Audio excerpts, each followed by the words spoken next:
Marami sa atin ang nagtatanong kung ano ang nangyari kay Jesus sa pagitan ng kanyang kamatayan at pagkabuhay na muli.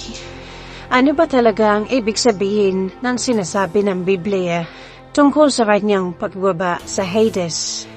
Ang Hades na madalas na maligno unawaan bilang impyerno ay higit pa sa isang lugar ng parusa. Ito ay isang estado o kondisyon, isang lugar ng pagitan ng kamatayan at pagkabuhay na muli.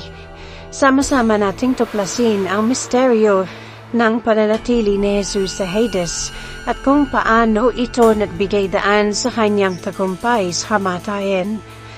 Ayon sa Biblia, si Jesus ay nasa Hades nang siya ay namatay at nagising mula sa kamatayan pagkatapos ng 3 araw.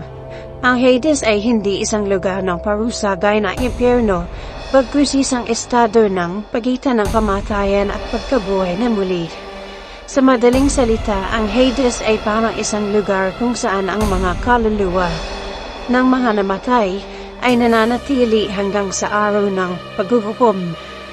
Nang si Jesus ay namatay, siya ay bumaba sa Hades at nagproklama ng tagumpay sa kamatayan at impyerno na binubuksan ang daan para sa lahat ng mga naniniwala sa kanya na makapasok sa langit. Narito ang ilang mga bersikulo mula sa Biblia na tumutuhoy sa pananatili ni Jesus sa Hades. Ayon sa Awit 16, bersikulo 10, sapagkat hindi mo iiwan ang aking kaluluwa sa Hades, nihahayaan mo ang iyong banal ay makita ang pagkabulok.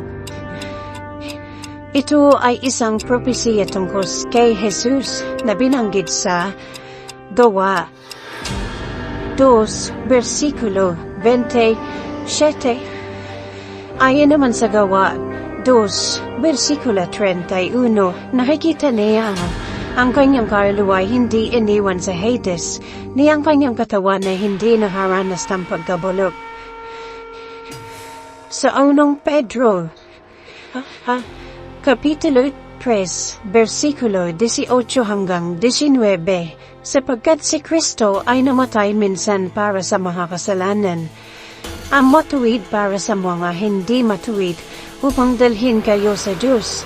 Pinatay sa laman, ngunit binuhay na muli sa Espiritu, sa pamamagitan ng kung saan siya ay napunta rin at naproklama sa mga espiritu na nasa bilangguan na dati hindi sumunod nang ang pasensya ng Diyos ay naghihintay sa mga araw ni Noe. Now ang arko ay itinayo kung saan ang ilang tao iyon ay 8 kaluluwa ay naligtas sa pamamagitan ng tubig. Sinasabi ng bersikulo na si Jesus ay nagpunta rin at naproklama sa mga espiritu na nasa bilangguan. Ang mga espiritu na nasa bilangguan ay maaaring tumutuhoy sa mga kaluluwa na namatay bago ang pagdating ni Jesus. Sa kanyang pagbaba sa Hades, ipinahayag ni Jesus ang kanyang tagumpay laban sa kamatayan at sa kapangyarihan ng kadiliman na nadadala ng pag-asa sa lahat ng tao. Ang pananatili ni Jesus sa Hades ay may malaking kahulugan. Ito ay nagpapakita ng kanyang tagumpay laban sa kamatayan at sa kapangyarihan ng kadiliman.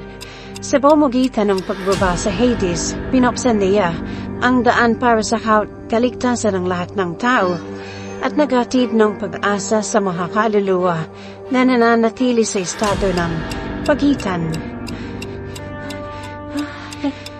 Ang paniniwala sa pananatili ni Jesus sa Hades ay nagpapakita ng kanyang pagkamatay at pagkabuhay na muli ay nagkaroon ng epekto sa buong sanlibutan, hindi lamang sa mga tao, kundi maging sa mga espiritu na nasa bilangguan.